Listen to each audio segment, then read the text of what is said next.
तो हाँ जी, आज हमन बनाबो सेमी आलू के साग। ओखर बर हमन ना बीज वाला सेमी लिए रहेन, ओकर छिलका ले दिए इसने साइड साइड करके निकाल दिए रहेन, ताकि ओकर जो बीज है ना छिलका है जेन ना गला में फंसे मत, और कीड़ा भी अगर अंदर रही ना ओला भी देख लेथन, और एकदम अच्छे से देख साफ कर लेथन। और साफ करे के बाद बढ़िया ओला धो के ओकर छिलका ले दिए इसने अलग कर दिए।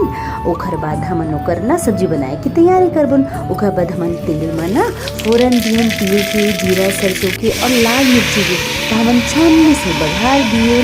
सेमी आलू के साग में ना तिल के ही स्वाद बहुत अच्छा आते। ओकर बाद हमन बेसिक मसाला डाल दिए, बेसिक मसाला वही धनिया, मिर्ची, गरम मसाला सब ला डाल के थोड़ा पकाए, और देखा कब तक जल्दी बन के तैयार है।